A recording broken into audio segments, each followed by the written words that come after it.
ခင်ဗျားအရင်မတော့တော့တဲ့ခင်ဗျားဂျစ်စီအတူပဲတဲ့ရေးလေလိုက်သွားတယ်အော်သူနားမလဲဘူးပေါ့အားကြောင့်ညွန်လဲတီဝါကြီးမှလည်းညွန်နေတယ်ချစ်မှလည်းညွန်နေတယ်ကာမမှလည်းညွန်နေတယ်လူပညာမှလည်းညွန်နေတယ်လူတိုင်းကဂျစ်စီဆိုတာတင်စားပြီးပြောတယ်ဆိုတာလေးကိုနားလဲစေချင်တာပဲဒါပဲလူတွေကိုပြောစေချင်တယ်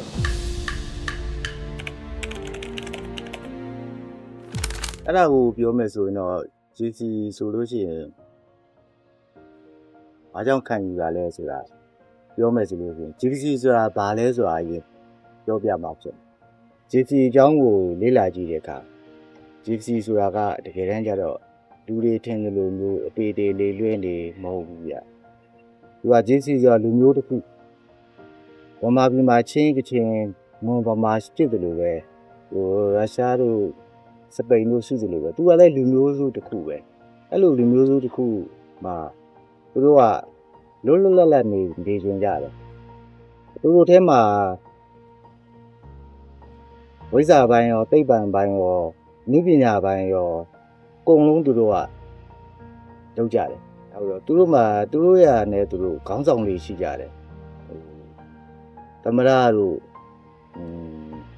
ဟွာတို့ဘယင်တို့ကမရှိဘူးနဲ့အုပ်စုရဲ့ခေါင်းဆောင်သူတို့ခေါင်းဆောင်မိသားစုခေါင်းဆောင်သဘောမျိုးလေးပဲရှိကြတာအဲ့မှာသူလွတ်လပ်နဲ့ကိုမိသားစုကိုထိန်းချောင်းကြတယ်လွတ်လပ်သွားကြတယ်အဲ့တော့ကိုနယ်မြေဆိုပြီးတော့ကိုဒေသဆိုပြီးတော့နိုင်ငံကြီးထူထောင်ဖို့တော့စိတ်လည်းမကြဘူးအဲ့ဒါကသူတို့ရဲ့လွတ်လပ်တဲ့စိတ်ပဲသွားလာပြီးတော့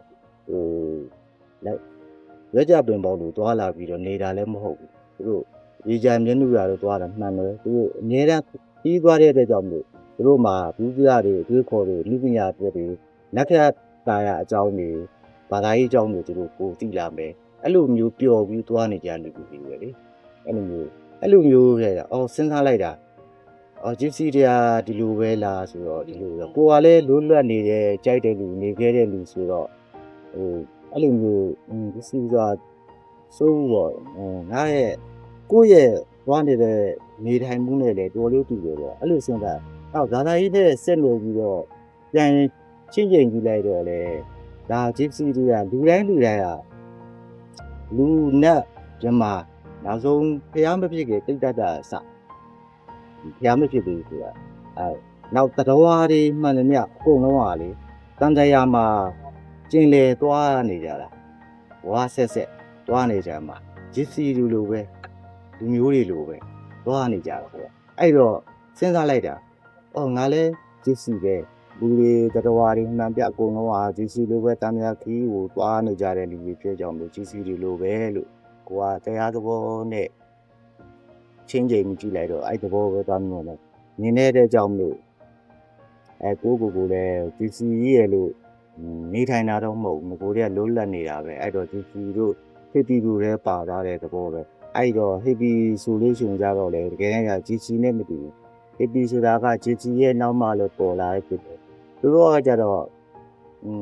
ဂျစ်စီတွေလိုမျိုးအများကြီးသိပြီးတော့မလုပ်ဘူးသူတို့မှာပျော်ရွှင်မှုလွတ်လပ်မှုအချစ်သူများကိုမထိကြိုက်ပဲတဲ့အနေနဲ့အဲ့သဘောမျိုးတွေပဲသူတို့မှာရှိတယ်လွတ်လပ်မှုတွေရဲ့ရှားပွေကြတယ်လွတ်လပ်ပျော်ရွှင်နေတယ်သူများမထိကြိုက်နေတယ်အဲ့သဘောလောက်တွေအဲ့သဘောမျိုးတွေလေးကြတာဟစ်ပီတွေပေါ့အဲ့တော့စဉ်းစားကြည့်လိုက်ဂျစ်စီရဲ့ညီနောင်ဝမ်းကွဲတွေလို့လည်းပြောမှဆိုလည်းအဆင်ပြေရတယ်အဲ့လောက်ပါပဲဒီကျတဲ့ကြတော့အကုန်လုံးကဂျစ်စီတွေလို့ပဲဟစ်ပီဆိုတော့ဂျစ်စီနဲ့ဆင်းသက်လာတဲ့သဘောမျိုးလေးလည်းယူဆလို့ရတယ်ဗျ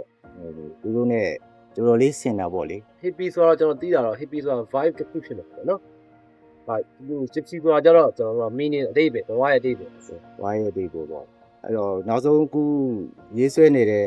ဟာတော့မှတကယ်တမ်းကျတော့လေကိုရေးဆွဲနေတဲ့ရေးဆွဲနေစနစ်တောင်မှအမျိုးမျိုးပြောင်းလာတယ်ဘာကြောင့်ပြောင်းသွားလဲဆိုတော့စဉ်းစားလိုက်တယ်ပြောင်းသွားတဲ့ဟာကိုစဉ်းစားလိုက်တော့ရေးဆွဲတဲ့နေစနစ်တွေပြောင်းသွားတာတော့မှကိုကဂျစ်စီဒီလိုပဲနေရာတွေပြောင်းသွားလာတယ်စိတ်ပြေသွားတဲ့သဘောမျိုးလေအဲ့လိုပြောအဲ့တော့ဒီပကြီးဆွဲတဲ့ဟာတွေကတကယ်တမ်းကျကိုဘွားကိုဂျစ်စီလိုမျိုးလှည့်လေတအားကြီးသွားလာနေရတော့မဟုတ်ဘူးဒါပေမဲ့တကယ်တမ်းကြတော့ပကြီးမှာ ပကြီးကိုဂျစ်စီလိုသွားနေတယ်ဆိုတာကို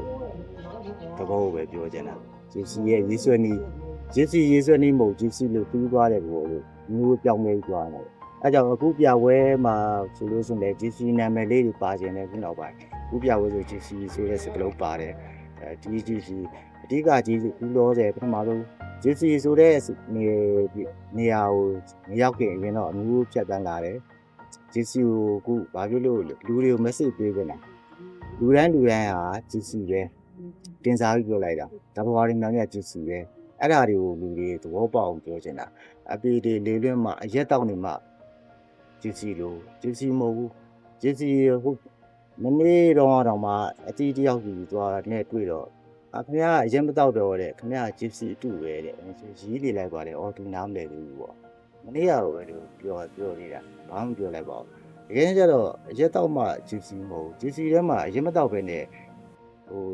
ဝိဇ္ဇာပိုင်းလိုက်နေလို့တရားဓမ္မအားထုတ်မျိုးလို့လေပါတာပဲအဲ့တော့လုံးဝအရင်မတော့တဲ့လူကိုဂျစ်စီမဟုတ်ဘူးလို့အတုလို့ပြောအောင်ပြောဒီနားမလဲဘူးလို့ပေါ့ထားလိုက်ပါပြင်းပြင်းပဲကျမ်းမနေလိုက်တယ်ညီတာပေါ့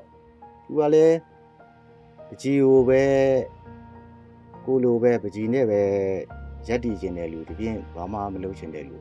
ပကြီးနဲ့ပဲစိတ်ပျော်ပြီးတော့နေတဲ့လူဆိုတော့ကိုဒီအတွက်ရလဲရောက်လာပြီဆိုတော့ကိုမှနေကြလေးရှိတယ်ဟိုစင်ပြေတယ်ချမ်းသာကြီးမဟုတ်ပြင်ပဲနေရင်လည်းနေလို့ရတယ်အဲ့တော့စားဖို့အတွက်လေဟိုထက်တင်လေးရောင်းနေရရင်ဟိုပြီးပြီစင်ပြေတယ်လို့ရှိရလို့ဒီအတွက်ရရောက်မှတော့ရှေ့ကိုဘယ်လောက်လုံးနိုင်မလဲအခုအသက်63ပြည့်တော့မှဆိုတော့နောက်ထပ်7နှစ်ဆိုရင်လောက်ဆိုရင်ကိုကဆက်ပြီးတော့လုံနိုင်အောင်မလားအလုံနိုင်နေရှင်ပဲလုံနိုင်တဲ့အချိန်မှာကိုပြောချင်တဲ့အကြောင်းအရာတွေကိုပြောပြနေဖို့အတွက်လှုပ်ဆိုသူကအားပေးတယ်သူကိုယ်တိုင်လည်းအဲ့လိုသဘောမျိုးတွေကြီးဆွေးနေလှုပ်နေတယ်ဒါပေမဲ့သူကတော့ဖြည်းဖြည်းချင်းပေါ့လူတွေကခုံပြီးတော့စိတ်ကူးပေါက်လို့ထားလို့တာမဟုတ်ဘူးဆိုတော့ဖြစ်မှာဆိုလို့သူကတော့ဖြည်းဖြည်းချင်းသွားတယ်သူလည်းသူစကက်တွေရှိတယ်သူလုံနေတာအဲ့တော့စိတ်ချင်းတူတယ်ကိုယ့်ကိုလည်းနားလဲတယ်နားလဲဆိုတာသူကိုယ်တိုင်လည်းအဲ့လိုခံစားရလို့အဲ့တော့တယောက်သားပြဿနာဘာမှမရှိဘူးအေးဆေးပဲခုနပြောလို့ပေါ့ဒီပွဲကဟို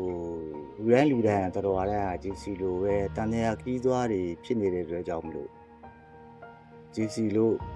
ရေလို့တင်စားပြီးပြောလိုက်တာအဲ့တော့တော်တော်အကုန်လုံးဂျီစီစာဟိုတိအောင်လို့ပြောပြတဲ့အနေနဲ့စလိုက်တာအဲ့ဒါပြီးရင်တစ်ဆင့်နောက်ထပ်ဒါပြီးရင်နွန်ဆိုတဲ့ဂျစ်စီနဲ့နွန်ဆိုတာစီလေးဆွဲနေတာတော့ကားတော်လေးများရပြီအဲ့ဒီဟာကျမှဂျစ်စီရဲ့